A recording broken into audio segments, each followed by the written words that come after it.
Hey, welcome everyone. Hope everyone's doing well, staying healthy. Today's devotion, we are going to be looking at a very interesting event in the Old Testament. This is when David took the census of Israel. And there are actually two accounts of this. One in Chronicles, one in Samuel, which is not unusual for this period. Samuel, Kings, and Chronicles are known as the historical books, and you will find some of the same incidents described in two or more of these books. And so I'm going to read the two accounts that we have. The first one from 1 Chronicles 21, starting at verse 1. Now Satan stood up against Israel and moved David to number Israel. Second account in 2 Samuel 24, verse 1. Again, the anger of the Lord was aroused against Israel, and he moved David against them to say, Go, number Israel and Judah. So the story is David takes a census of Israel. But he was moved in the Chronicles account by Satan, and in the Samuel account by God. You couldn't think of two diametrically opposed figures. And yet Scripture says that both of them moved David to do this. Well, how do we reconcile, or is this in fact just an error? Well, I'm of the ilk that Scripture doesn't contain any errors. The Bible is inerrant and infallible, and so this is not a mistake. So how do we understand it? Well, I look at it in a similar way as I do the story of Job. I remember when Scripture says Job was a righteous man, and the devil goes to God and says, well, that's because you give him everything that he wants. That's why he blesses you. And then God, not really, but almost seemingly giving into the challenge, allows the devil to go and take away Job's family, his wealth, and his health. So here's an incident where both God and the devil, you might say, were instruments in what happened. And going back to this issue with the census, I believe that the devil was the agent that God was using in this situation. And there were issues with both Israel and David. The account in Samuel says that the Lord's anger was aroused against Israel, and that was prompting David to take the census. What was this sin? Well, we don't really know. I can't find where it specifically mentioned what Israel had done. It shouldn't be any surprise to us. Israel was always getting into trouble. I think it spent as much time in disobedience to God, going after false gods and so forth, than it did in being a loyal, obedient servant to the Lord. So Israel had sinned in some way, and God was moving to bring judgment against it. Well, what about David? Well, we'll get to a scripture later. There were probably issues with David as well. But the event goes on to tell us that David's advisors warned him severely about doing this, that this was the mistake, but David persevered and had the census taken. When we go to verse 10, we read this, And David's heart condemned him after he numbered the people. So David said to the Lord, I have sinned greatly in what I have done. But now I pray, O Lord, take away the iniquity of your servant, for I have done very foolishly. And what happens in the story is God's anger burns. He gives David a choice of what the punishment will be. David opts to fall into the hands of the Lord. And so a plague is sent to Israel, and 70,000 Israelites die as a result of this plague. David prays, I think repents of his sin, and God's hand is stayed. So both David and Israel repercussions of their sin. Well, again, what was the sin? You might think, well, it was taking the census. Well, what was wrong with that? Well, I'm not sure there was anything wrong in just taking a census. Some commentators say that David was exercising pride. He just wanted to see how many fighting men that he had, to see how strong he was, and perhaps that is so.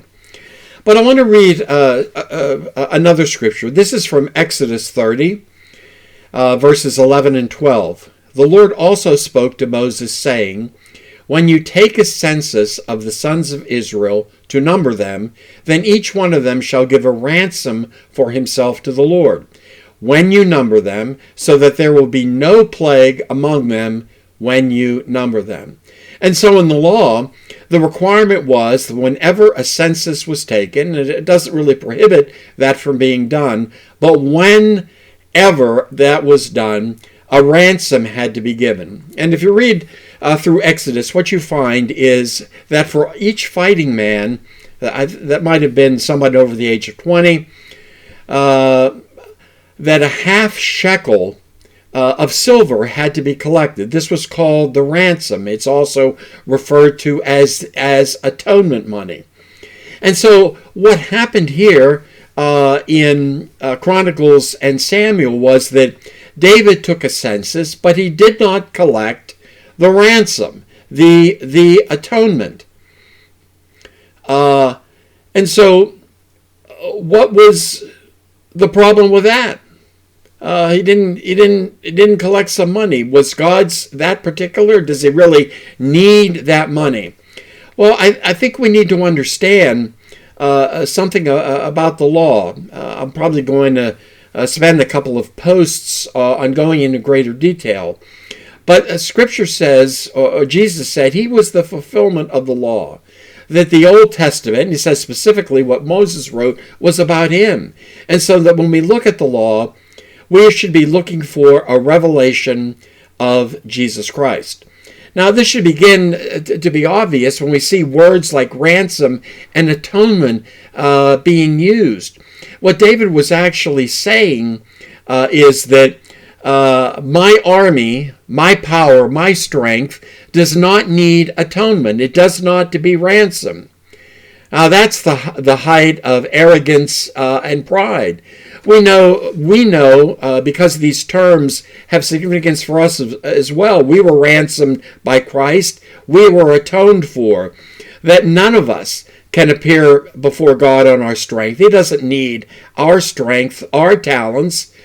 We need to be atoned and ransomed, by the Lord, so that we can be a useful vessel in His hands. And so the issue here was that Israel was not providing atonement for itself, and thought that in of its own strength, I think its army numbered well over 1 million, which is indeed a formidable force. But that means nothing in God's eyes. Without atonement, without being a ransom, what does Scripture say? The best that we can do, our righteousness, is as filthy rags. And so the seriousness of this is that David, not that he broke one of God's commands, but he was distorting a very powerful image and teaching that God was trying to give Israel.